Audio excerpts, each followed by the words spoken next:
que vos recién nombrabas, que van a tener distinto pronóstico, distinta evolución, distinto manejo en las pacientes embarazadas. Entonces, decir hipertensión en el embarazo es súper amplio y con ese nombre abarcamos un montón de entidades que tienen distinto pronóstico, tanto en la mamá como en el bebé, que es una causa muy importante, una de las más frecuentes, que le generan morbilidad y mortalidad en la mamá y en el bebé. Por eso es que tenemos que tomar la presión siempre a las mujeres embarazadas. Su incidencia, estos trastornos hipertensivos en el embarazo, es de alrededor de un 10%, un poquito más en países subdesarrollados, un poquito menos en países desarrollados. Lo importante de esto es que su incidencia está en aumento. Nada, digamos, lejos estamos de parar este problema o de tenerlo controlado. Al revés, los trastornos hipertensivos en el embarazo cada vez se hacen más frecuentes en las pacientes embarazadas. ¿Por qué? ¿Por qué? Porque tenemos la posibilidad, bajo técnicas de fertilización asistida, de quedar embarazada a edades mayores, de que esto de ser mamá a edades mayores hace que tengamos mayores factores de riesgo cardiovasculares presentes, la obesidad, el sedentarismo, la dislipemia, la hipertensión arterial. Entonces, una paciente hipertensa crónica se puede embarazar. Todo esto ha provocado que estos trastornos hipertensivos en el embarazo tengan una incidencia en aumento, en Argentina como en el resto del mundo. Los cambios fisiológicos que se dan en el embarazo, en toda mujer que se embaraza, no en aquella que va a tener algún trastorno hipertensivo, sino que en todas las mujeres que se embarazan, van a tener cambios fisiológicos durante todo el embarazo a nivel cardiovascular. Los cambios más importantes que quiero que sepan es que el volumen minuto, digamos, el gasto cardíaco aumenta desde el inicio del embarazo y hace su máximo aumento alrededor de las semanas 20 de gestación. El volumen plasmático también sube y lo único que baja en este gráfico que vemos, esta curva de descenso, son las resistencias vasculares, que van a hacer que las presiones, la presión arterial, baje. Desde el inicio del embarazo, hace su pico de descenso en la semana 20 de gestación y a partir de la semana 20 de gestación comienza a ascender levemente hasta finalizar el embarazo con los valores de presión arterial que tenía semejante antes de quedar embarazada. ¿Sí? Esto es un punto muy importante y estamos hablando de la semana 20 de gestación. Este gasto cardíaco aumentado se da en un primer momento a expensas de un aumento del volumen sistólico, que es la sangre que expulsa el corazón en cada latido, aumenta desde el inicio del embarazo, se mantiene alto, en la semana 20 de gestación ya hace su pico máximo y después se mantiene elevado. Y luego este volumen minuto aumentado está también aumentado a expensas de un aumento de la frecuencia cardíaca. La frecuencia cardíaca aumenta desde el inicio del embarazo y sigue aumentando hasta finalizarlo. Luego de 15 días postparto es que la frecuencia cardíaca comienza a descender, igual que el volumen sistólico y todos estos cambios adaptativos cardiovasculares que se dan en un embarazo normal. Como sabemos, y estamos hablando de hipertensión arterial en el embarazo, tenemos que primero, lo primordial, sí. ¿Le puedo hacer una consulta? Sí. Dijo que la resistencia periférica disminuye en una embarazada. No entiendo por qué es que disminuiría la resistencia periférica. Esos son cambios fisiológicos que debe hacer el cuerpo, el organismo, para adaptarse al aumento del volumen minuto, al aumento de la frecuencia cardíaca, al aumento del volumen plasmático. Son cambios que debe hacer. Como le aumenta todo al sistema cardiovascular, debe hacer que sus resistencias bajen para que no esté hipertenso el sistema, ¿sí? Es un sistema cerrado, el corazón y sus vasos. Entonces, si aumenta el volumen, tiene que algo bajar para que se adapte y no tenga presión alta. ¿Se entiende? Sí, pero yo pensando en la fórmula de resistencia periférica... vasodilatación, me parece. Claro, existe vasodilatación, sí. Ah, listo, porque como la longitud de los vasos es directamente proporcional a la resistencia periférica, yo pensaba, bueno, aumenta la longitud de este sistema cardiovascular en el embarazo, se pensaba que aumentaba la resistencia. Entonces hay vasodilatación, por eso es que... Hay vasodilatación, Perfecto. sí. Gracias. Hay vasodilatación, que va a ser un punto a tener en cuenta cuando hablemos de los trastornos hipertensivos, que esa vasodilatación no va a haber, ¿sí? No nos Perfecto. adelantemos. Vamos con los cambios normales y vamos a entender cómo debemos tomarle la presión a una mujer embarazada, que es lo más importante. Si tenemos una mala técnica de toma de presión, vamos a tener un diagnóstico equivocado y por lo tanto un tratamiento, una evolución tórpida, ¿sí?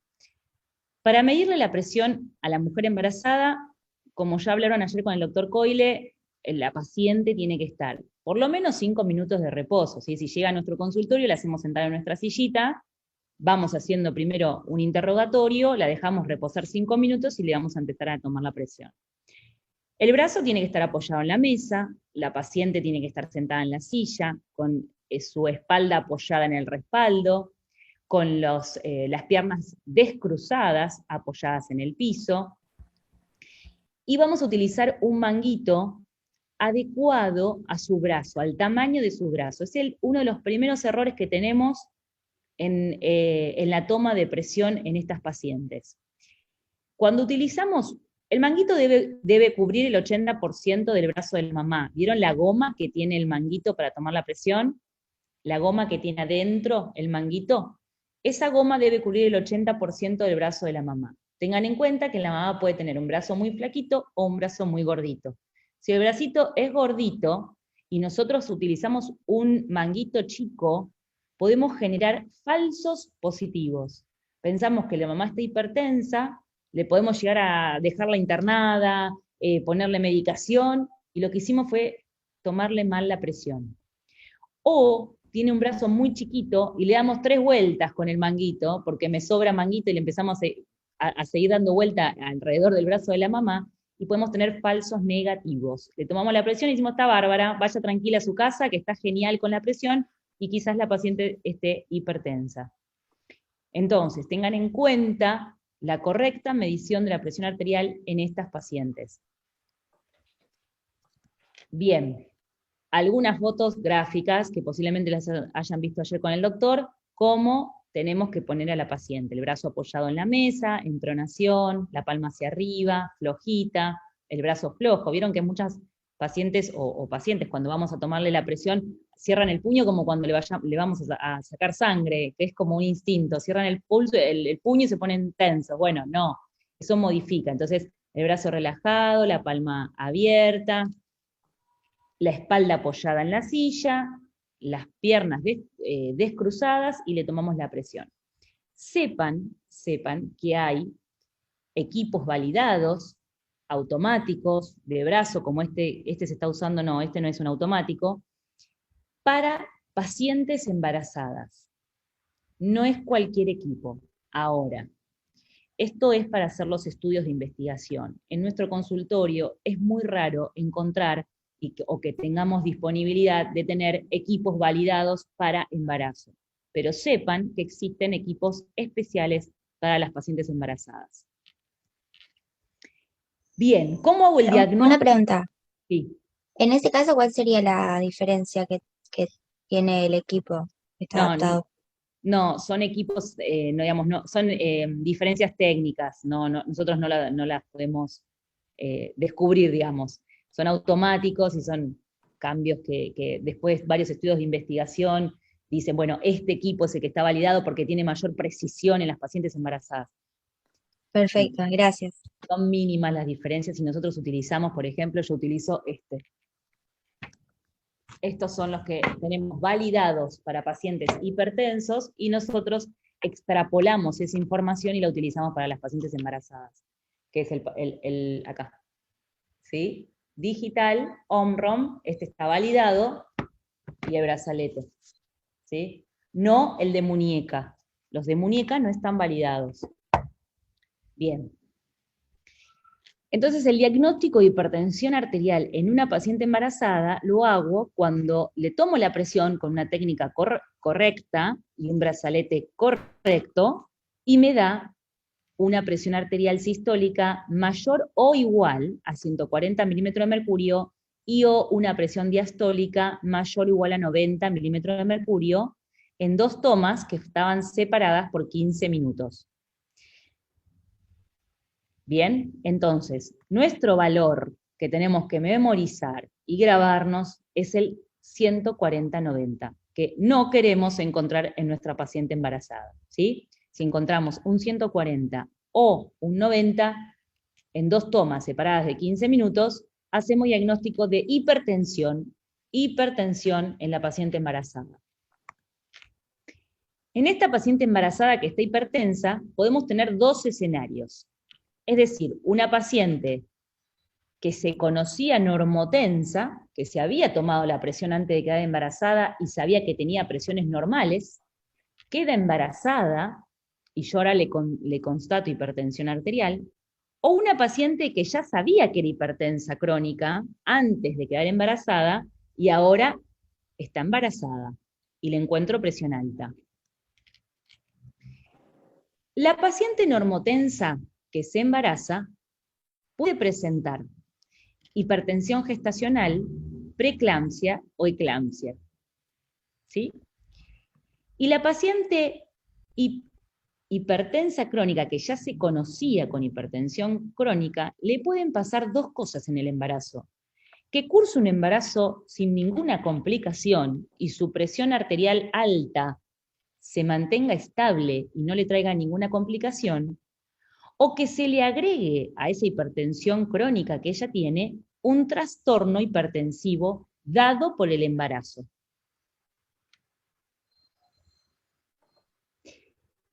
Ahí le dejé una pausa para que terminen de anotar. Entonces, 2 escenarios, o una paciente normotensa porque se controló alguna vez su presión arterial, que se embaraza y que tiene presión alta durante el embarazo, o la paciente que ya se conocía hipertensa crónica, que se va a embarazar y le pueden pasar 2 cosas, que ande muy bien y no tenga ningún problema, o que se le agregue un trastorno hipertensivo dado por el embarazo.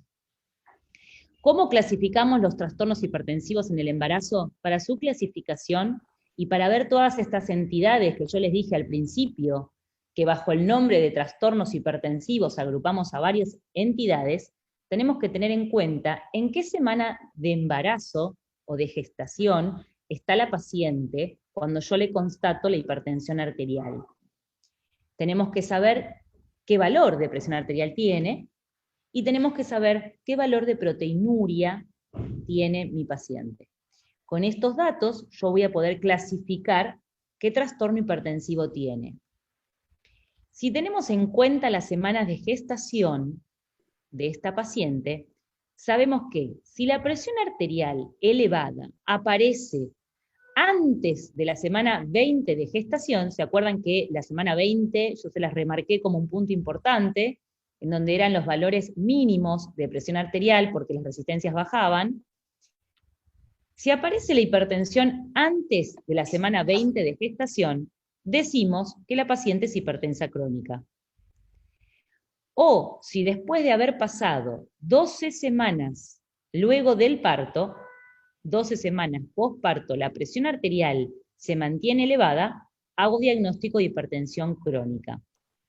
Este punto es porque puede aparecer la hipertensión en la semana, por ejemplo, 25. Entonces, si estoy en el, digamos, en el medio de estas 2 flechas, me aparece la hipertensión, y yo no sé si no la tenía antes, qué sé yo, la paciente consulta la semana 25, y si la presión apareció antes de la semana 20 y era hipertensa crónica, yo no lo voy a poder saber. Pero si veo que pasa el tiempo, pasaron 12 semanas postparto, y la paciente sigue hipertensa, entonces era una paciente hipertensa crónica. ¿Qué puede aparecer entre la semana 20 de gestación y 12 semanas postparto? La hipertensión gestacional, la preeclampsia o la eclampsia.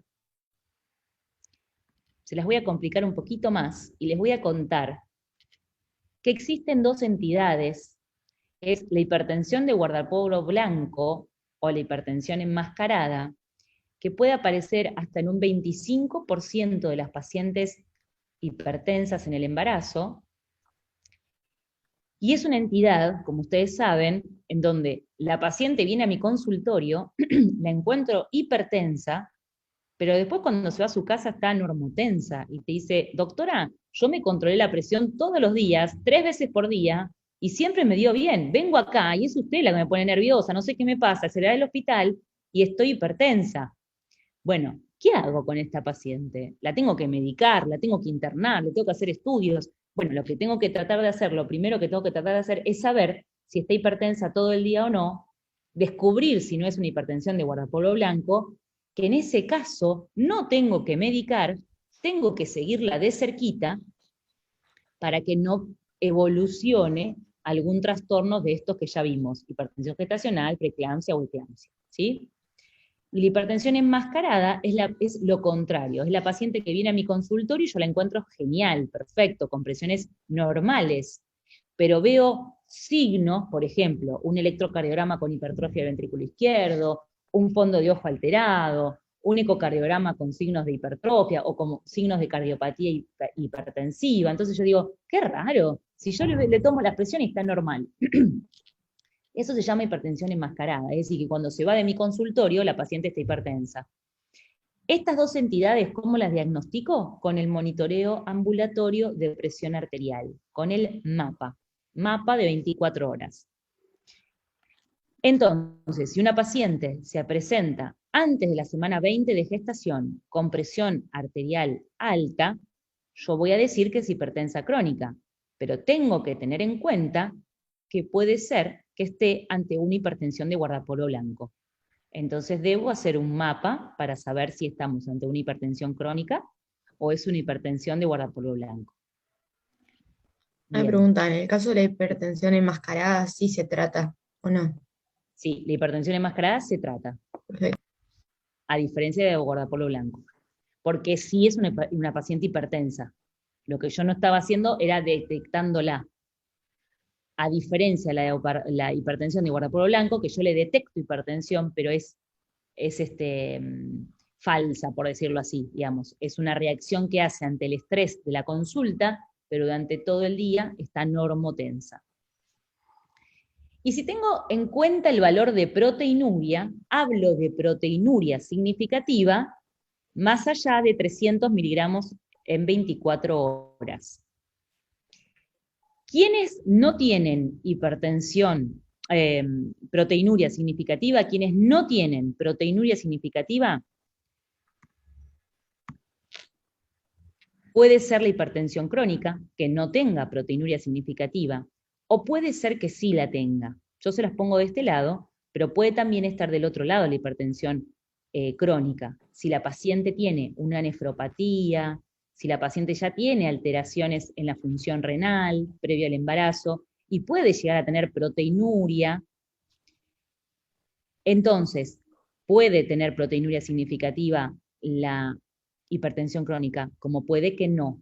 Paciente hipertensa crónica que tiene una función renal normal, no tiene ninguna proteinuria, entonces puede no tener proteinuria significativa.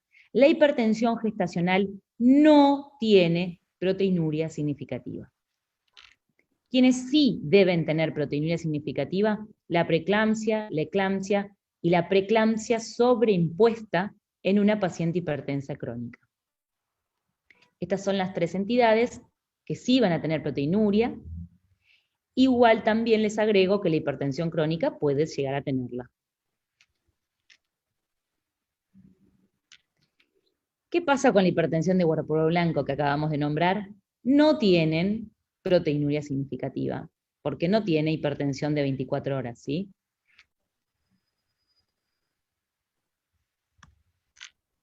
Bien, vamos a ver ahora cada entidad de estas que fuimos nombrando y resumimos las características más importantes de cada una de ellas. La hipertensión gestacional es la paciente que tiene valores de presión arterial que superan los 140-90 milímetros de mercurio, como acabamos de decir, que aparece después de la semana 20 de gestación, que no tiene proteinuria significativa, que sus valores de presión arterial se corrigen dentro de las 12 semanas posparto y que tiene un buen pronóstico. Este es el resumen de todo lo que vimos hasta acá de la hipertensión gestacional.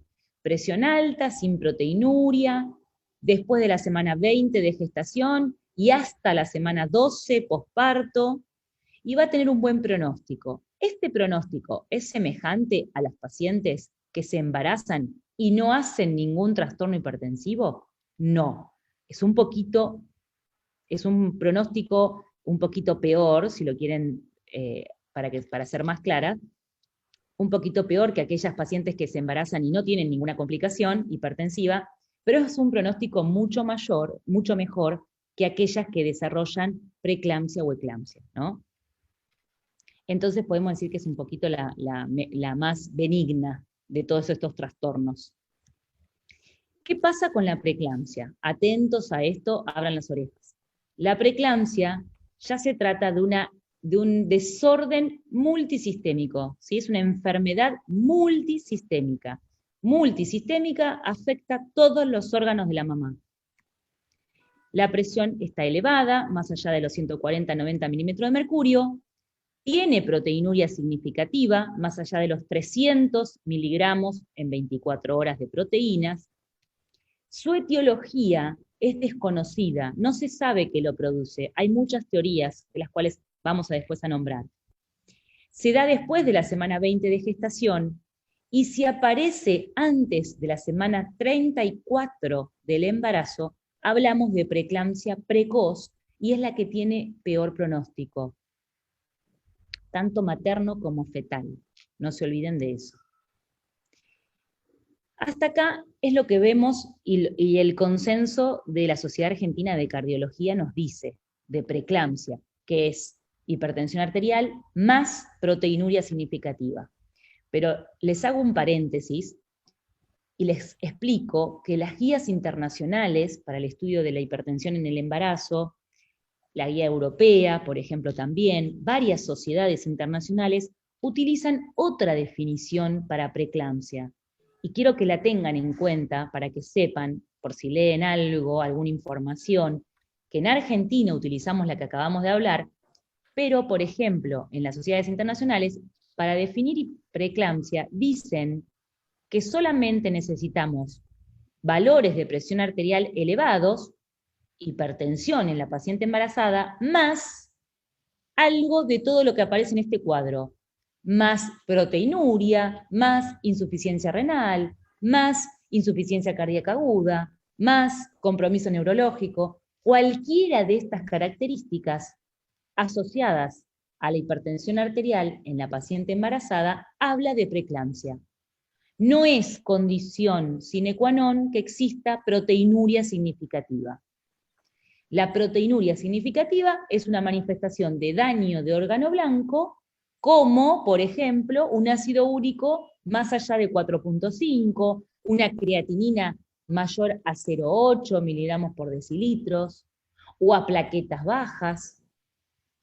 ¿Entienden? Es decir, en Argentina nuestro consenso nos dice que preeclampsia es hipertensión más proteinuria, y eso es lo que ustedes tienen que saber, pero para que sepan mucho más, las sociedades internacionales para la definición de preeclampsia utiliza hipertensión más daño de órgano blanco.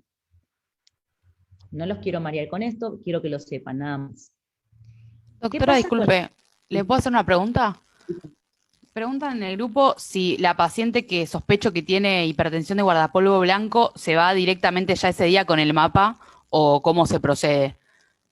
Bueno, es interesante. En nuestro hospital, según en qué medio estés, si vos estás en tu consultorio privado y vos tenés disponibilidad de ponerle un mapa, se lo vas a poner en ese mismo momento. Pero si vos estás en un hospital como el mío, y yo tengo que ver si tengo disponibilidad para poner mapa. En las pacientes embarazadas tengan en cuenta eso. Toda la teoría es divina, los textos son bárbaros, los estudios de investigación son geniales, pero la disponibilidad es distinta en el medio en donde trabajamos cada uno. Entonces, si yo para pedirle un mapa a una paciente embarazada tengo que esperar 1 mes y medio, no me sirve. Si tenés disponibilidad para ponerlo ya, se lo ponés y vas a poder hacer un buen diagnóstico de hipertensión de guardapolvo blanco si la paciente cuando vuelve al otro día ves que el mapa es normal. Pero si vos no tenés esa disponibilidad, ¿qué hago? Y yo, por ejemplo, lo que hago, te voy a contar lo que yo hago. la recito al otro día, la dejo en espera un rato acá, la tengo 2 horas en reposo y veo si la presión bajó o se modificó, o le explico la técnica para tomarse la presión en su casa y que haga un monitoreo domiciliario de presión arterial, y la veo, por ejemplo, en 2 o 3 días. ¿Se entendió, Gracias, Eli? doctora. Sí.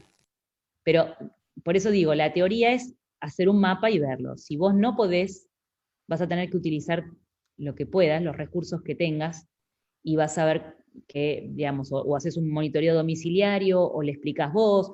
Muchos pacientes, no es mi caso porque no tengo la posibilidad, pero muchos médicos tienen equipos para darle a los pacientes, como estos tensiómetros que yo les mostré, para decirle, bueno, toma, llevate este equipo, te veo en 3 días, y vos te tenés que tomar la presión así, así, así, le das todas las indicaciones, y en 3 días volvés con todo anotado.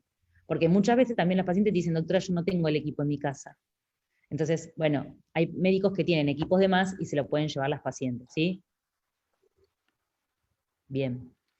Doctora, disculpe, Sí. le hago una pregunta. No entendí lo de las guías internacionales al final, que usted nombró que era necesario tenerlo, de los valores de la tensión arterial elevados, más cualquiera del cuadro. Pero cuando habló de la insuficiencia renal, o sea, no es necesario tener, eso es lo que no entendí, si era como que hipertensión más la insuficiencia renal no, y necesitaba otro. No, ¿Era puede, así? no, sí, no, puede ser hipertensión arterial más proteinuria, o hipertensión arterial más insuficiencia renal, o hipertensión más ácido úrico elevado, Ah, ¿sí? perfecto, porque entendí como que no era, esa como que no era exclusiva. Entonces, o sea, Claro, me no hizo... es, en este caso no es exclusivo para el diagnóstico de preeclampsia tener proteinuria significativa. Podés Claro, no tener proteinuria significativa, pero también tener una preeclampsia. Se han visto, perfecto, muchas gracias. no por nada, se han visto muchas mamás que han tenido preeclampsia y no tenían proteinuria significativa. ¿Por qué surge esta definición? Por eso, porque vieron que muchas mujeres tenían preeclampsia, toda la clínica de una preeclampsia, las alteraciones en el laboratorio, y su proteinuria era normal. Entonces, si nos tomábamos, nos quedábamos con la definición de que la preeclampsia es hipertensión más proteinuria, estas pacientes no tenían preeclampsia, pero les iba muy mal. Terminaban mal, podían terminar en la muerte, o podían terminar en terapia intensiva. Entonces, ¿qué pasaba? Ahí dijeron, bueno, no seamos tan estrictos, vamos a decir hipertensión más daño de órgano blanco. Puede ser proteinuria o puede ser cualquiera de todas estas. ¿Está bien?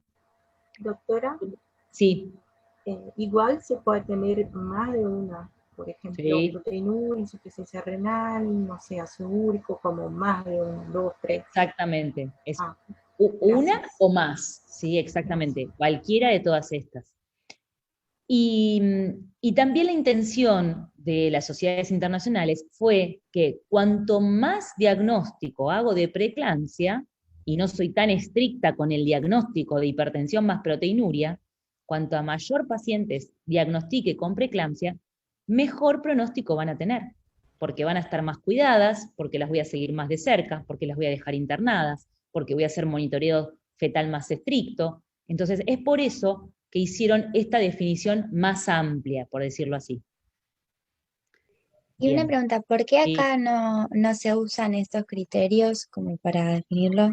Y estaría bueno saberlo. Mirá, la Sociedad Argentina de Cardiología hizo su consenso de expertos en el 2018 y utilizaron esa definición, que es la que veníamos usando siempre en Argentina. No se abrieron a las guías internacionales. No tengo una explicación. Yo ahora estoy como directora del consenso de cardiopatías y embarazo y voy a tocar este punto, y ya vamos a ver si no podemos poner esta nueva definición también para que estemos en concordancia con el resto del mundo.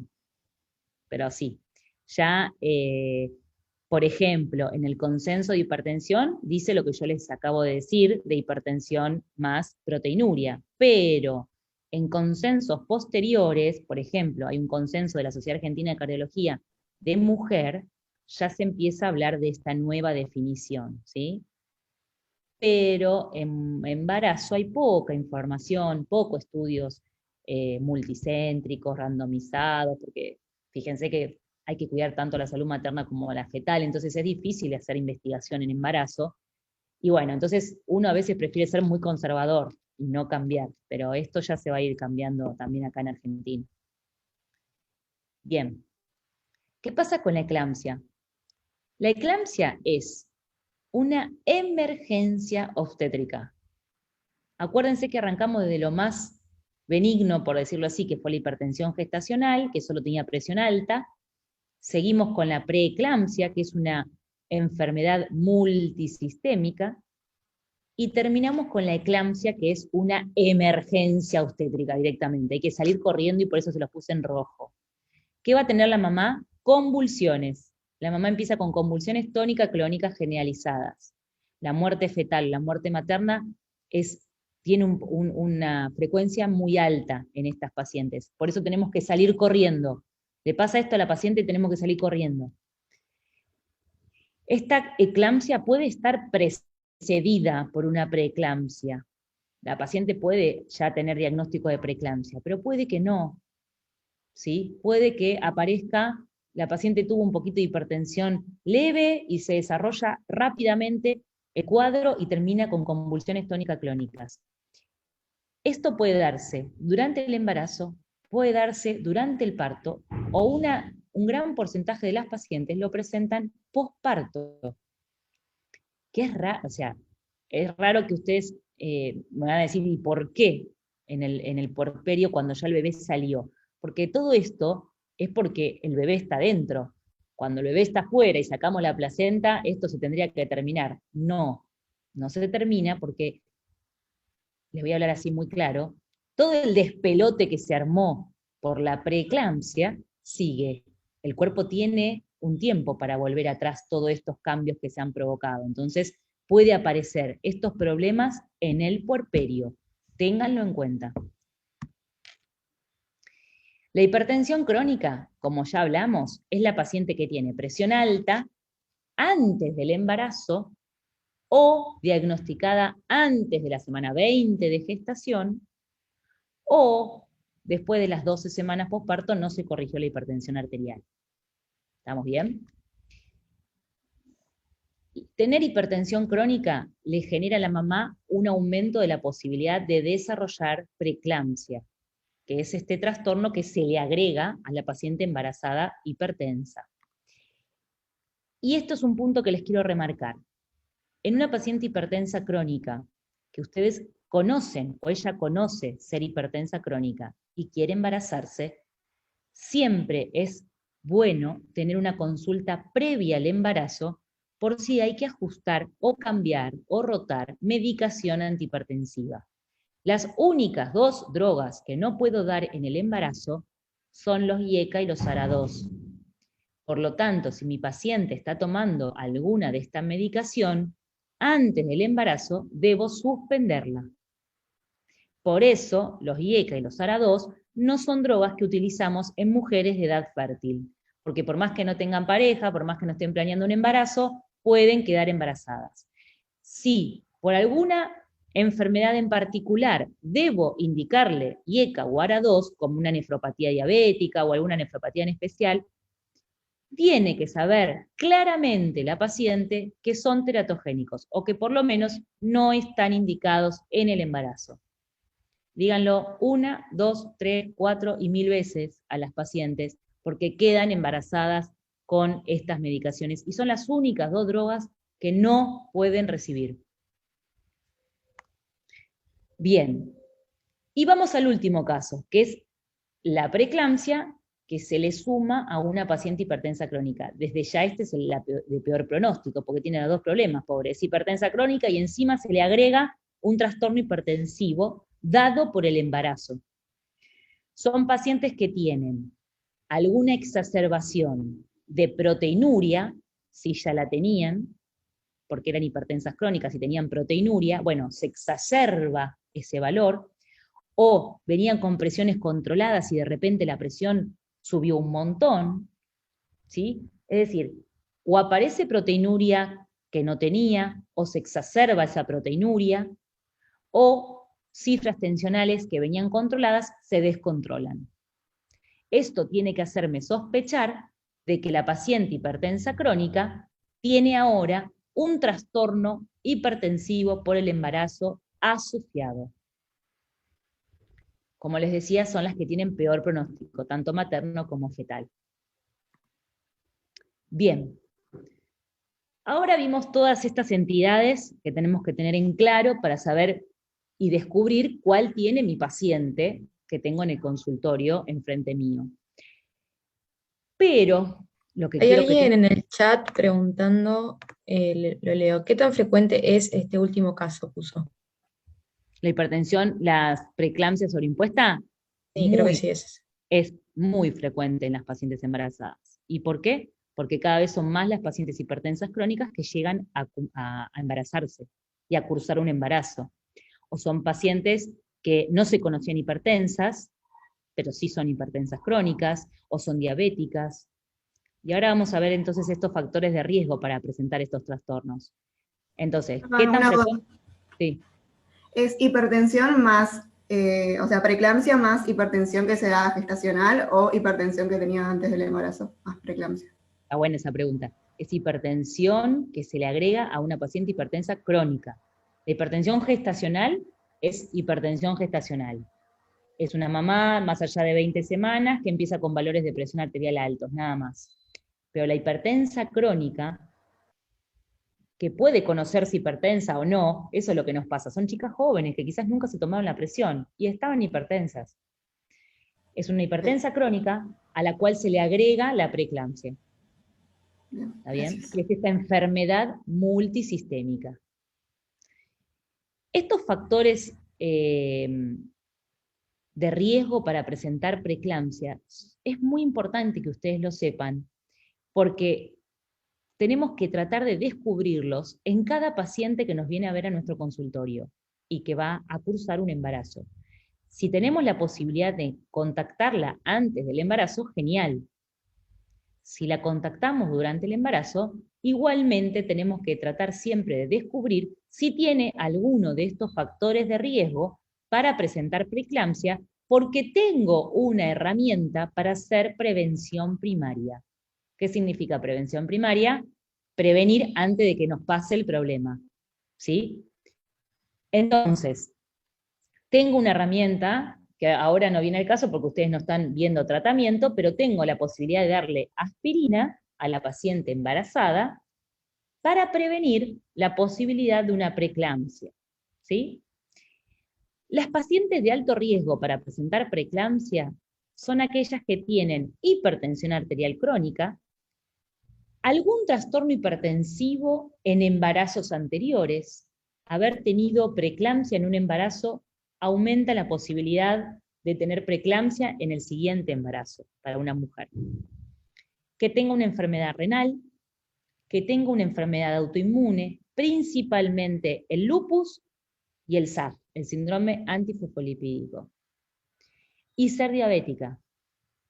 Vieron que yo les dije que los trastornos hipertensivos en el embarazo tienen su incidencia en aumento, porque aumentan los factores de riesgo cardiovasculares presentes en las mamás que se embarazan. ¿Vieron cuáles son estos factores de riesgo para preeclampsia? Los mismos de una enfermedad cardiovascular. Diabetes, hipertensión arterial, ¿sí? Y los de riesgo moderado, por ejemplo, la obesidad, la historia familiar de mamá o hermanas que hayan tenido algún trastorno hipertensivo en el embarazo. Y ustedes me dicen, ¿cómo? Bueno, porque hay como una rama que piensa que puede tener algún factor genético esto. Entonces, que tu mamá o que tu hermana hayan tenido algún trastorno hipertensivo en el embarazo, aumenta las posibilidades de que vos lo tengas. Ojo. Mamás de más de 40 años o mamás muy jovencitas, antes de los 20 años. Que los intervalos entre los embarazos sean más de 10 años, que sea un embarazo múltiple, que sea primeriza, primípara, ¿sí? Todos esos son factores de riesgo moderados para preeclampsia. tengan en cuenta en estos factores de riesgo, porque ustedes lo tienen que estar buscando en cada mujer que se embaraza para saber si tienen que tomar conducta o no. Con un factor de riesgo de alto riesgo, con 1 de alto riesgo o 2 de moderado riesgo, debo hacer prevención primaria. ¿Sí? Una pregunta. Sí. Entonces, con respecto a la pregunta que había hecho una de las chicas antes, ¿una paciente que tiene hipertensión gestacional no tiene riesgo de preeclampsia? La paciente hipertensa gestacional puede desarrollar preeclampsia más adelante. El riesgo no es tan alto, pero puede tener. Es decir, puede tener una complicación por la hipertensión arterial, sí. En menor porcentaje que las pacientes que tienen preeclampsia o eclampsia. Ok, ¿Está bien? gracias. La mayoría de las pacientes con hipertensión gestacional terminan su embarazo con hipertensión gestacional. Es decir, sin otra complicación. Pero pueden desarrollar alguna complicación. ¿Qué pasa? ¿Por qué? A ver, vamos a ver si es que se puede decir el por qué aparece la preeclampsia en estas pacientes. Lo que se sabe es que hay una invasión del citotrofoblástico anormal en las arterias uterinas. La unión de la placenta y la mamá se hace anormal, está alterada, ¿sí? Esto provoca una disminución de la perfusión uteroplacentaria, isquemia en el territorio vascular, que va a generar una disfunción del endotelio materno. Esto es lo que ustedes tienen que saber. Por la preeclampsia, o sea, aparece una disfunción endotelial en la vasculatura materna que va a generar un desbalance entre las sustancias vasodilatadoras y vasoconstrictoras a favor de las vasoconstrictoras. Aumentan las sustancias vasoconstrictoras y entonces encontramos la hipertensión en la mamá. Pero como ustedes se darán cuenta, la hipertensión es un punto de todo lo que se estuvo generando. Se generó disfunción endotelial y la mamá tiene vasos en todo su organismo. La hipertensión es un punto de todo esto que le está pasando a la mamá. Para que les quede claro, el común denominador es la disfunción endotelial. ¿Quién produce o qué produce la disfunción endotelial? Hay un montón de teorías, como yo les estaba contando. La isquemia placentaria, que es la que acabamos de ver. También dicen que hay estrés oxidativo, que hay una peroxidación lipídica, que hay una inadaptabilidad inmunológica, que hay factores genéticos. Son todas las teorías que se plantean para justificar la disfunción o el daño endotelial que vemos en todas las mamás con preeclampsia. Si es una, dos o todas ellas, no lo sabemos todavía. Son un montón de estudios en marcha, siempre estudiándose lo mismo, y no llegamos a muchas conclusiones. Pueden ser una, dos o todas. Esta disfunción endotelial se va a manifestar de distintas formas. Una es la hipertensión arterial. También van a tener edemas, van a tener proteinuria, van a tener una coagulopatía, van a tener convulsiones, pueden tener anemia microangiopática. ¿Se entiende?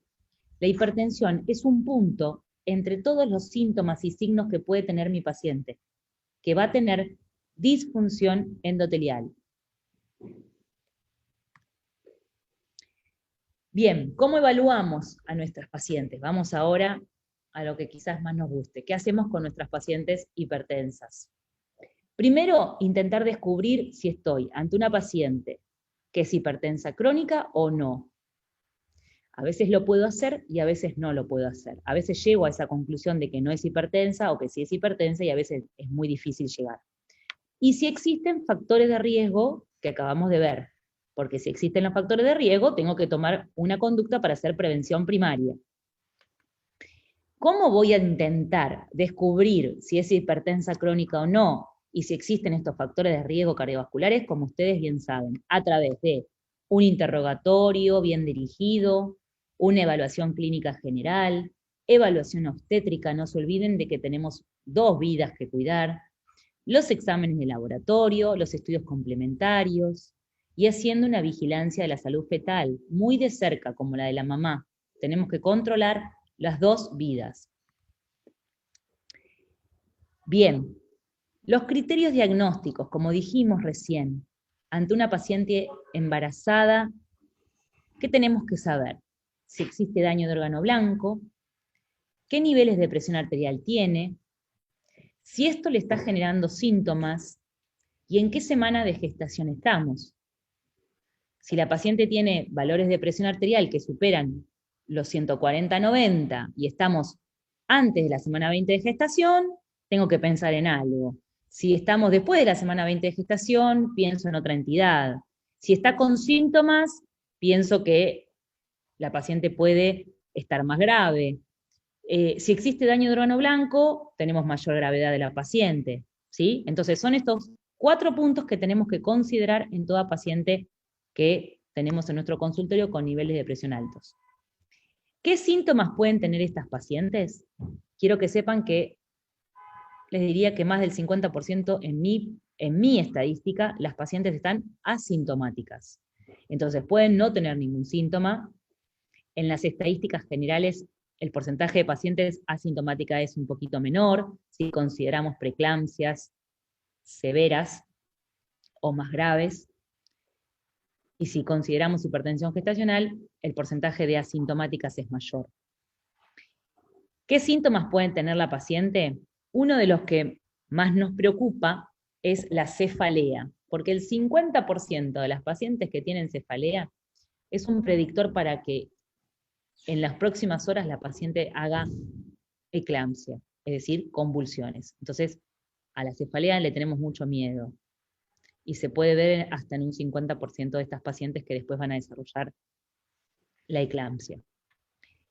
Igual que las alteraciones visuales. Esto se ve en un 19% de las pacientes, pero pacientes que tienen cefaleas y alteraciones visuales, como manchitas negras o mosquitas que vuelan, esas son las alteraciones visuales, mosquitas que vuelan en el campo visual, son como, nos hace pensar que el desarrollo a una eclampsia la tenemos muy cerca. Así que corramos, si la paciente nos dice alteraciones visuales, cefaleas, hay que tenerle mucho respeto a eso. ¿Qué otros síntomas puede tener? Dolor en el hipocondrio derecho y epigastrio, náuseas y vómitos. Fíjense que son 3 síntomas que son muy característicos en mujeres embarazadas. Puede venir a nuestra guardia o a nuestro consultorio una paciente diciéndole que tiene náuseas y vómitos, y vos decís, estás embarazada, todas las embarazadas lo tienen, vamos, dale. Bueno, no, por eso es que es tan importante tomar la presión a nuestros pacientes, porque podemos desestimar un cuadro muy importante que puede evolucionar horrible, tanto para la mamá como para el bebé, no nos olvidemos de eso. Tengan en cuenta entonces el dolor en epigastrio, las náuseas y los vómitos en estas pacientes que nos pueden estar marcando un trastorno hipertensivo en el embarazo. ¿Sí? Perdón, que tenemos un minutito. Yo tengo 15, 20 minutos. ¿Sí? Bien, sigamos. ¿Qué exámenes de laboratorio vamos a hacer en estas pacientes? Como hablamos antes, tenemos que saber si tiene daño de órgano blanco. Esto es, el hematocrito me va a servir para ver si tenemos un aumento seriado del hematocrito, habla de hemoconcentración. Las pacientes con preeclampsia se comportan como hemoconcentradas, se comportan como pacientes con bajo volumen intravascular, ¿sí? Por eso el hematocrito va a subir, cosa rara en una paciente embarazada. Vemos una paciente embarazada con 40 de hematocrito, es raro si las pacientes embarazadas tienen esa anemia dilucional. Entonces, que generalmente tienen hematocritos bajos. Tengo una paciente con 40 de hematocrito, eso es una concentración, hemoconcentración.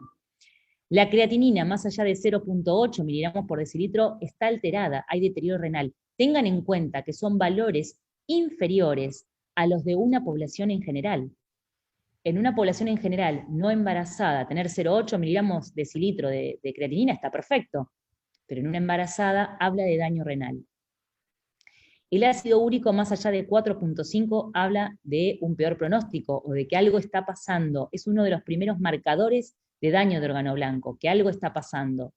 Nuevamente, 4.5 en un paciente que no está embarazado es normal, pero en una embarazada es anormal. La proteinuria, como les dije, la voy a investigar, junto orina en 24 horas y analizo la excreción de proteínas. El hepatograma es muy importante también evaluarlo, porque pueden mostrar daño hepático cuando las enzimas hepáticas superan los 70 unidades internacionales. Y las plaquetas bajan, menos de 100.000 habla de daño endotelial. Este es el laboratorio que le voy a ir haciendo periódicamente a mi paciente, y según la periodicidad va a ser según en qué caso esté nuestra paciente. Si es una hipertensa gestacional que no tiene nada de todo esto y anda perfecto, con valores de presión arterial controlados y todo bien, bueno, lo haré una vez por mes, una vez cada mes y medio. Veo qué disponibilidad tengo con mi paciente y en qué cuadro está mi paciente. ¿Qué otros exámenes complementarios le voy a hacer en esta paciente? Un electro, evidentemente. ¿Y qué voy a intentar descubrir? Si tiene signos de hipertrofia ventricular izquierda. Si los tiene, habla de que la hipertensión que está teniendo es vieja. O sea, que es una paciente hipertensa crónica. Si no tiene signos de hipertrofia ventricular izquierda en el electro, tampoco descarto la hipertensión crónica, ¿no? Pero bueno, es un punto que tengo que tener en claro. Hacerle un electro y ver si tengo signos de hipertrofia ventricular izquierda.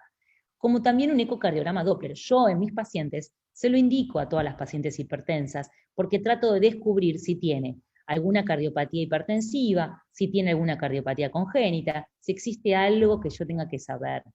A veces la disponibilidad no es así, y no le puedo hacer el ecocardiograma a todas mis pacientes, ¿sí? Es un estudio que no se debe hacer sí o sí, pero no sirve para tratar de descubrir si es hipertensa crónica o no. El fondo de ojo es igual. El fondo de ojo, si tengo la posibilidad de hacerle un fondo de ojo, genial, porque si tiene alguna alteración en la retina, ya habla de que tiene una hipertensión crónica. Y si es normal, bueno, tampoco puedo descartar la hipertensión crónica, pero no habla de una hipertensión severa de larga data. La ecografía renal. ¿A quién le hago una ecografía renal? ¿A todas las que tengan proteinuria? No. La ecografía renal es cuando encuentro una alteración en la función renal, en la creatinina, en la urea elevada, o sospeche alguna nefropatía en mi paciente. ¿Y el mapa de 24 horas que estuvimos hablando, se lo tengo que hacer a todas las pacientes? No. En aquellas que tienen hipertensión antes de la semana 20 de gestación y sospecho hipertensión de guardapolvo blanco. Bien. ¿Qué conducta voy a hacer entonces a tomar con estas pacientes? Para hacerles un resumen, un algoritmo para ustedes que entiendan más claramente. Le tomo la presión a mi paciente y tienes más de 140/90. Espero 15 minutos y le vuelvo a tomar. Segunda toma. Uy, ahora tiene menos de 140/90. ¿Y ahora qué hago? ¡Qué dilema! O sea, un valor elevado, el segundo normal. ¿Qué hago? Acuérdense de los factores de riesgo que yo les dije. Si existen factores de riesgo o no en esta paciente para que me desarrolle una complicación, una preeclampsia. Si no hay factores de riesgo, la segunda toma de presión es normal, la puedo hacer un manejo ambulatorio. Le digo, mira, tu segunda toma fue normal, vos no tenés ningún factor de riesgo, todo está normal, te veo la semana que viene y nos vamos a ir siguiendo de cerquita. Ahora, sí tiene factores de riesgo para que me haga un trastorno hipertensivo. ¿Por qué? Porque es, vamos a ver, es obesa, ha tenido preeclampsia en el embarazo anterior, su mamá también tuvo trastornos hipertensivos en el embarazo, ahí decís, qué raro, ya tenemos 3 factores de riesgo, ¿qué tengo que hacer sí o sí? Un laboratorio, para ver si tiene daño de órgano blanco. Si el laboratorio me da normal, me quedo tranquila, porque la presión está normal, porque no tiene daño de órgano blanco, manejo ambulatorio. Ahora, si en el laboratorio encuentro alguna alteración de daño de órgano blanco, se terminó, me paso para la otra línea. Ahí la voy a tener que internar. pero yo después se lo voy a contar. Vamos con la otra parte del gráfico. Esto es igual a decir que la segunda toma también me dio alta. Entonces, 2 tomas con presión arterial elevada, sí o sí tengo que hacer un laboratorio y una ecografía fetal. Tanto la vitalidad fetal me interesa saber como el laboratorio de la paciente. Porque puede tener un laboratorio perfecto, pero me hacen una ecografía fetal y me dicen el bebé tiene disminución del líquido amniótico, tiene bajo peso, tiene retraso en el crecimiento, tiene bradicardia, no sé, las complicaciones que tienen los bebés, y entonces es lo igual. Tengo que decidir una conducta rápida. Si el laboratorio es normal y la ecografía fetal es normal, yo puedo hacer un manejo ambulatorio, ¿sí? Estaría ante un cuadro de hipertensión gestacional, presión alta, pero nada más. Laboratorio normal, no tiene proteinuria, la ecografía fetal es normal, entonces, bueno, puedo hacer un manejo ambulatorio. Pero si algo de eso me da anormal, tanto la ecografía fetal como su laboratorio, sin duda hago el diagnóstico de preeclampsia y debo internar a la paciente. Preeclampsia diagnosticada, preeclampsia que se interna. Para evaluar a la paciente más de cerca, para ver cómo están sus valores de presión arterial, para seguir la evolución fetal, y se irá de alta si todo está bien, si la compensé, si la logré medicar correctamente, y el bebé está muy bien, se irá de alta para continuar su embarazo a las 2 o 3 días. Pero tengo que internar sí o sí a la preeclampsia diagnosticada. Recuerden que la hipertensión arterial es la punta del iceberg, es un punto en un problema multisistémico, ¿sí? La preeclampsia afecta a todo el cuerpo materno y la hipertensión es un punto de todos los daños, de todos los daños de los órganos que puede tener. Plaquetas bajas, falla renal, falla hepática, falla hematológica, falla neurológica, ¿sí? Puedo tener la presión arterial recontra controlada, divina, le di un montón de medicación, le bajé la presión, pero no soluciono el problema. El problema se soluciona cuando se termina el embarazo, es decir, cuando se saca la placenta que estaba unida a la madre en forma errónea. ¿Sí? Una pregunta. Sí. ¿Hay algún indicador de eclampsia o solo es tipo emergencia con convulsiones? Es emergencia con convulsiones. El indicador que vas a presentar una eclampsia es que tenga síntomas principalmente o que tenga fallas orgánicas graves. Ok, ¿sí? gracias. O que tu valor de presión arterial sea muy alta, ¿no? Digamos, una hipertensión muy severa, un daño de órgano blanco muy severo, o la paciente sintomática, el riesgo de eclampsia es inminente. Vos tenés que siempre tratar a la paciente para prevenir la eclampsia, para prevenir la complicación mayor. Por eso es que corremos y por eso queremos siempre tratar y diagnosticar a la mayor cantidad de mujeres con preeclampsia, para tratarlas adecuadamente, seguirlas y evitarle la complicación. ¿Sí? Claro, Si uno se pone estricto y dice, no, tiene 299 de miligramos de proteínas, entonces no tiene preeclampsia. Bueno, podés correr el riesgo de dejar a la paciente a libre evolución y que termine con alguna de todas estas complicaciones que miren qué porcentajes altos tienen de presencia en el embarazo. El nacimiento prematuro es de un 67%, y uno dice, bueno, ¿qué pasa? Nació antes de término. No, el nacimiento prematuro en un bebé puede generarle complicaciones para toda la vida, desde trastornos neurológicos, trastornos en el comportamiento, trastornos de hipertensión, de diabetes, bueno, un montón de complicaciones en un recién nacido que nació pretérmino. Bajo peso al nacer y muerte perinatal, son porcentajes altos. Las complicaciones maternas, el síndrome HELP, que es un cuadro gravísimo de la mamá que tiene daño hepático, plaquetas bajas, hipertensión arterial. Desprendimiento de placenta, el desprendimiento de la placenta en la mamá puede generar la muerte del bebé al instante y no te da tiempo a sacar al bebé. La coagulación intravascular diseminada, la insuficiencia renal aguda, el edema agudo de pulmón, trastornos neurológicos en la mamá y paro cardíaco. La mamá puede terminar en diálisis, en una terapia intensiva por haber tenido preeclampsia, si uno no logra parar esto antes. Y uno dice, bueno, podés terminar el embarazo ni bien haces el diagnóstico de preeclampsia y se terminó. No, porque tenemos 2 vidas que cuidar. Si yo sé que cada día que el bebé va a estar adentro de la mamá es un día para su bien. Entonces, sacar un bebé a la semana 34 no es gratis, o sacar un bebé a la semana 28 no es gratis para el bebé, porque la posibilidad de muerte o complicación es alta. Pero cuando la vida de la mamá corre riesgo, no hay duda de que hay que hacerlo. Cuando podemos esperar y hacer un control diario de la mamá, lo hacemos y tratamos de que cada día que pase, bueno, es un beneficio para su bebé, ¿sí? Por eso es un tratamiento muy artesanal de estas pacientes, porque cada una se manifiesta en forma diferente, evoluciona distinto, son bebé y mamá, entonces es difícil y siempre el trabajo se hace multidisciplinario. Ni yo sola, como cardióloga, puedo decidir terminar un embarazo, ni los obstetras solos pueden decidir eso. Entonces siempre se hace una consulta multidisciplinaria, y decidimos entre los neonatólogos, los obstetras, los cardiólogos, si terminamos el embarazo, si seguimos, si la medicamos, si la internamos, ¿sí?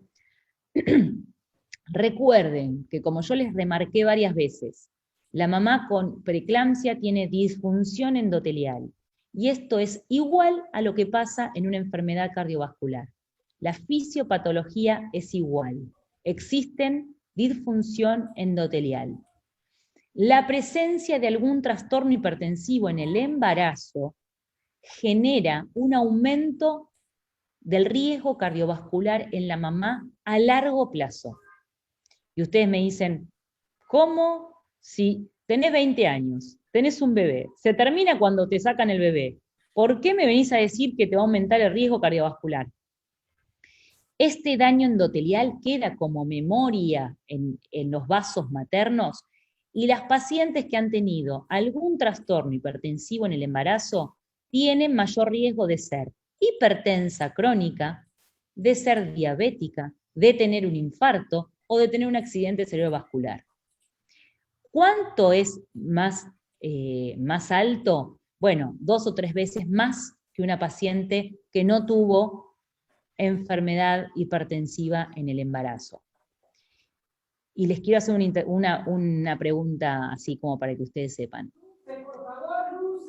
Muy poco o nada le preguntamos a nuestras pacientes sobre cómo vivieron los embarazos. A una paciente de 60 años que viene a mi consultorio, ¿cuántos médicos le preguntamos? ¿Tuvo algún problema en el embarazo? ¿Tuvo diabetes en el embarazo? ¿Tuvo presión alta en el embarazo? Creo que a ninguna le preguntamos eso. Y es un punto muy importante. Se llaman factores de riesgo cardiovasculares propios de la mujer o no convencionales. Esto es un factor de riesgo cardiovascular para la mujer, propio de la mujer. ¿Sí? Bueno, ahí los veo, todos dormidos. Arriba que ahora vienen las preguntas. Y un caso clínico. ¿Están? No tengo uno. ¿Están Doctora, despiertos? ¿puedo hacer una pregunta? Sí. ¿La prevención primaria consiste en la administración de aspirina o tiene algún otro componente además? No, perfecto. La prevención primaria consiste en aspirina, después de la semana 14, entre la semana 12 y 14 de gestación, que es cuando ya el bebé está todo formado sus órganos. Vamos a empezar con aspirina, 150 miligramos por la noche, hasta la semana 36 de embarazo. Hay pacientes que requieren suplementos de calcio, que son pacientes que tienen bajo calcio en su dieta. En nuestro medio no se utiliza, usamos solo la aspirina, que fue quien demostró reducir la posibilidad de complicaciones en la preeclampsia. Doctora, ¿le puedo hacer una pregunta? Disculpe. ¿Cómo no? Con respecto a esta pregunta, ¿no hay riesgos que al administrar aspirina se le cierre el ductus arterioso al bebé? No, por eso se lo da hasta la semana 36 también, y se comprobó que no, en esas dosis no hay ninguna complicación. Bien, No. perfecto. Y tenía otra pregunta en realidad para hacerle, con Sí. respecto a la conducta. Si la segunda toma de presión daba mayor a 140/90, había que hacerle un laboratorio y una ecografía fetal. ¿Solo Sí. bastaba que uno de los dos esté alterado para hacer el diagnóstico? Ok, Sí, perfecto, porque gracias. por lo menos vos vas a hacer, es decir, si tenés 2 registros de hipertensión en la mamá y tenés alguna alteración en el bebé, significa que esta paciente está con algún problema, que no está llegando correctamente sangre a ese bebé, ¿sí? Que las resistencias ahí en ese circuito debe ser muy alta, debe haber presiones muy altas, por lo tanto el bebé está teniendo, por ejemplo, bajo líquido amniótico, bajo peso, ¿sí? Retraso en el crecimiento intrauterino. Entonces, todo eso es un daño endotelial, es un daño de órgano blanco. Bien, gracias. No, por nada. ¿Alguna otra pregunta? Yo tenía una duda, si se sabe el mecanismo fisiopatológico de las convulsiones en la eclampsia. Bueno, está bueno eso. Es el daño propio de los vasos del cerebro de la mamá. Y la presión alta lo ayuda a que eso pase, ¿sí? Se produce un edema y se produce la convulsión. Se han hecho tomografías y resonancias de estas pacientes. Es Muchas el daño gracias. endotelial, propiamente dicho, en los vasos del cerebro, que generan esa edema. Sí. Una pregunta, no escuché bien, ¿a partir de qué semana se le puede dar aspirina? Entre la semana 12 y 14. Si querés, para estar más segura, uno lo da a partir de la semana 14 para que se haya terminado la organogénesis en el bebé. Gracias. No, por nada. Para evitar las convulsiones en una paciente con preeclampsia, que yo veo que tiene daño de órgano blanco muy marcado, o está con síntomas, o está con valores de presión arterial muy alta, tengo una forma de hacer como una protección neurológica, que es darle sulfato de magnesio. Pero yo no los quiero confundir porque ustedes no necesitan ahora datos de tratamiento, pero existen tratamientos para las convulsiones específicos como es el sulfato de magnesio. Bueno, vamos con el caso clínico, así no los aburro y no se nos hace muy largo. Después tienen a 2 Hay un profesores. chico, perdón, preguntando en el chat, leo lo que puso. Los pacientes con migrañas o cefaleas con mucha frecuencia, previas al embarazo, ¿tienen mayor riesgo de desarrollar hipertensión gestacional o preeclampsia o no afectan nada? No llegué a iniciar la pregunta, pero creo que me dijiste que si tiene cefaleas frecuentes antes del embarazo, si tiene mayor riesgo o no. No tiene mayor riesgo. No. Ok, perfecto. No, por favor. Bueno, una paciente de 35 años con antecedente de preeclampsia en el embarazo anterior, viene a mi consultorio y tiene 145/90 de presión arterial, a los 15 minutos 150/85 y una proteinuria de 100 miligramos en 24 horas. Está asintomática y cursa 24 semanas de gestación. ¿Cuál sería el diagnóstico? Vamos, el que se anime, no hay ningún problema. Estamos Hipertensión arterial del embarazo. Hipertensión arterial, hipertensión gestacional. ¿Por qué? A ver. Porque estamos después de las 20 semanas. Bien. Porque estamos después de las 20 semanas, básicamente. Y no tiene ningún otro signo. Pero la proteinuria no sería un signo de hipertensión crónica. Pero tiene un antecedente de preeclampsia, es un factor de riesgo ya, ¿no? Para Claro. preeclampsia. Está muy bien.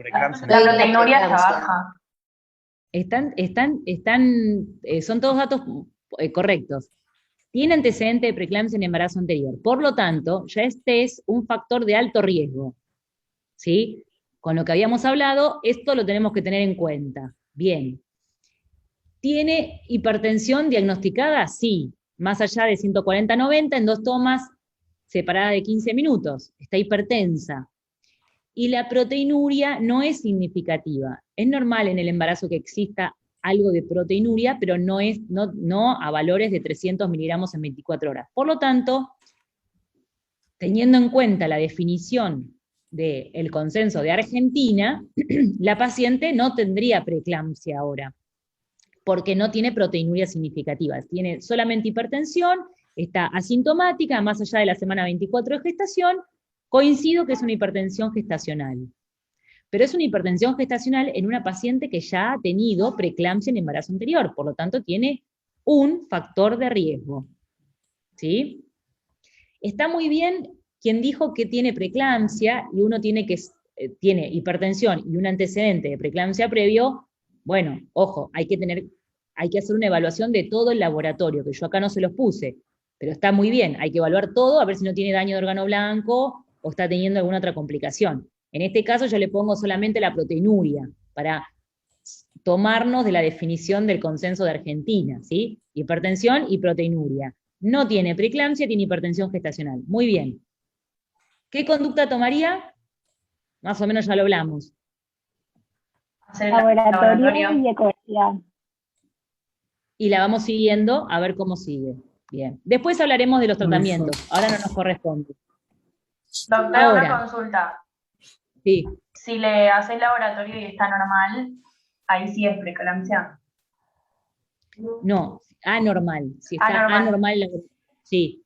Si utilizo la definición del consenso argentino, necesito tener hipertensión y proteinuria. Como la proteinuria acá no es significativa, no tendría preeclampsia. Pero sabemos nosotros que una visión más amplia de la preeclampsia me dice que si hay alguna alteración en el laboratorio, independientemente de la proteinuria, del valor de proteinuria, puede definirse como preeclampsia.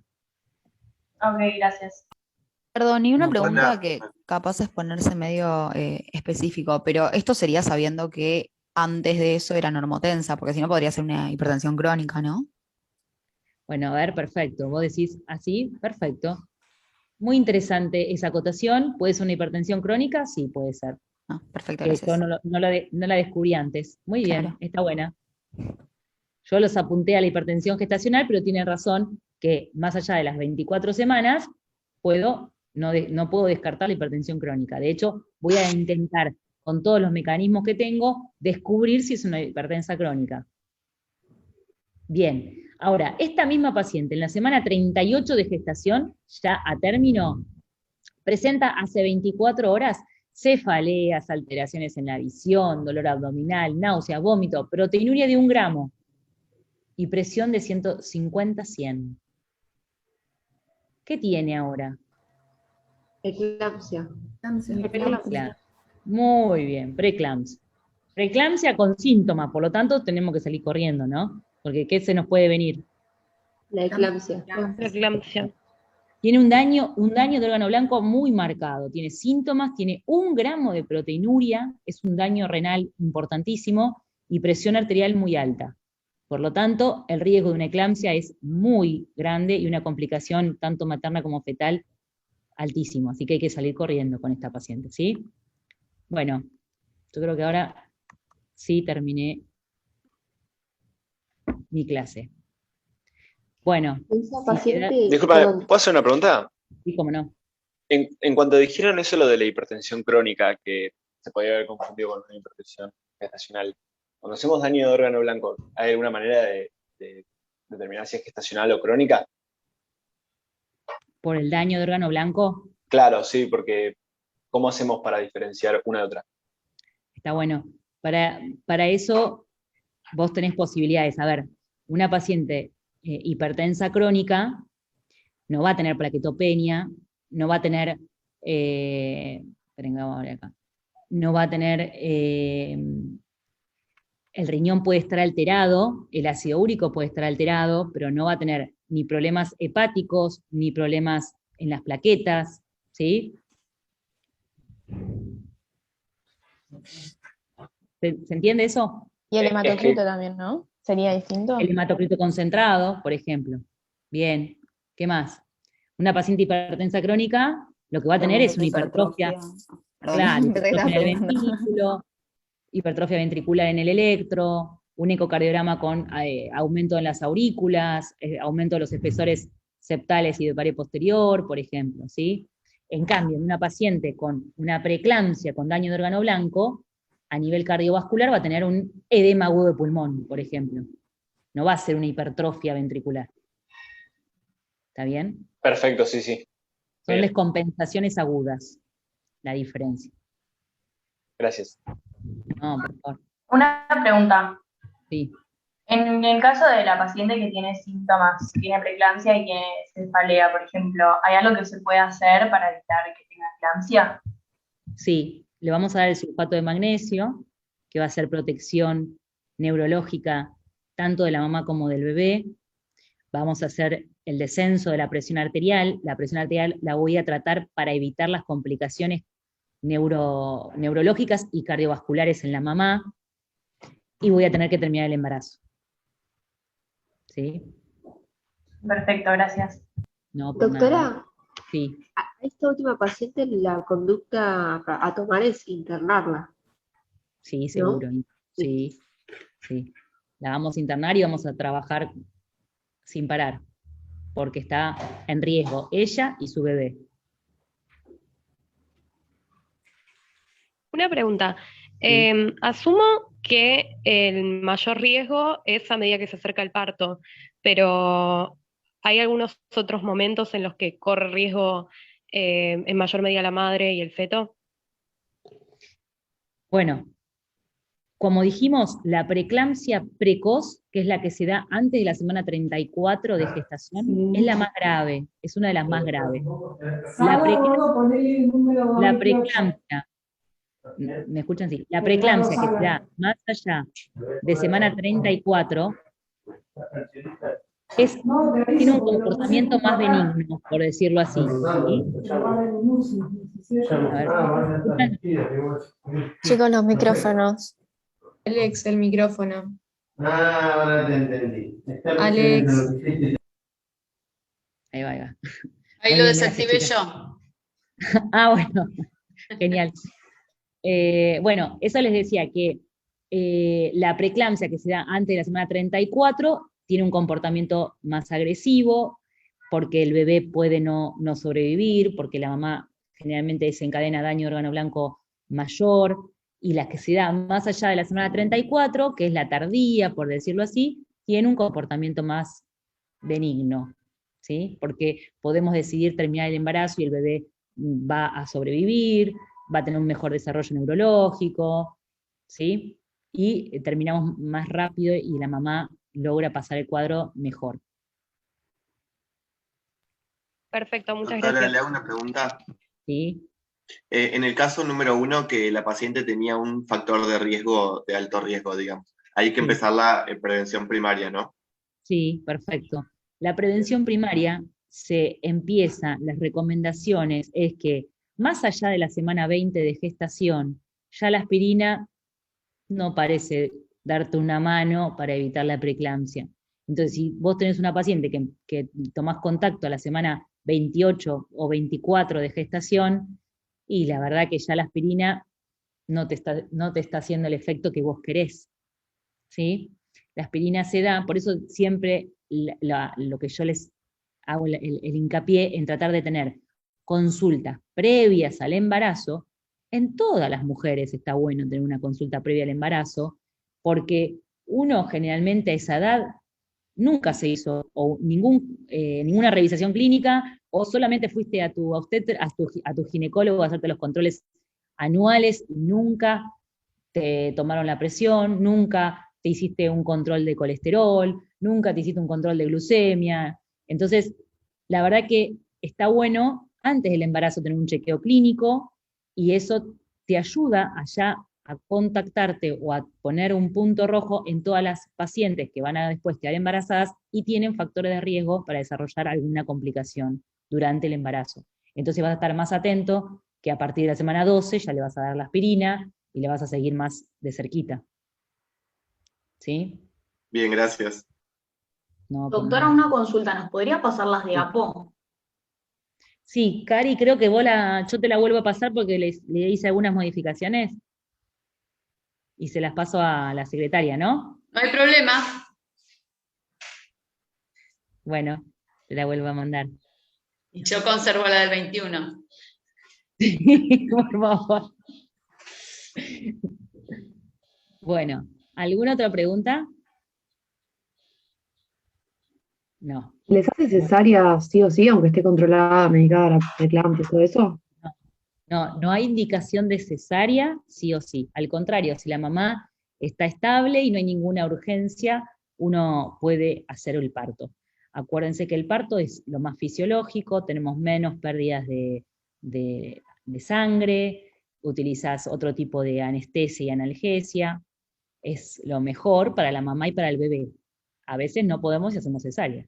La mayoría de estas pacientes terminan en cesárea por cuestiones obstétricas, porque no progresa el trabajo de parto, porque la obstetra ya empezó a ponerse nerviosa, y bueno, siempre hay un motivo para hacer una cesárea. Pero en realidad sepan que con la cesárea van a tener mayor pérdida de líquidos, le pasás mucho más líquido volumen a la mamá, y eso después el corazón tiene que manejarlo, después puede generar hipertensión en el posparto. Así que bueno, son cosas que hay que tener en cuenta, pero no es una indicación de cesárea el trastorno hipertensivo en el embarazo. Gracias. Salvo que la paciente vuelva a decirte esté grave, esté convulsivando o esté, ¿sí? Bueno, muy bien. Cari, creo que te tengo que dejar ya, ¿no? Porque sigue el Sí. doctor. Tengo al doctor Vázquez Blanco en espera. Ah, no, eso sí que no. No puedo hacerle eso al doctor. A mi profesor. Mándale un beso grande. Bueno, gracias, gracias. No, por nada. Gracias Chau, a vos. chicos. Que Buenísima tengan una la buena- clase. Gracias, Nos muchas vemos. gracias. Gracias. Chao, gracias. Leito, gracias. Chao, doctora. Yo ahora vuelvo a entrar, chicos, así pongo a grabar esta charla.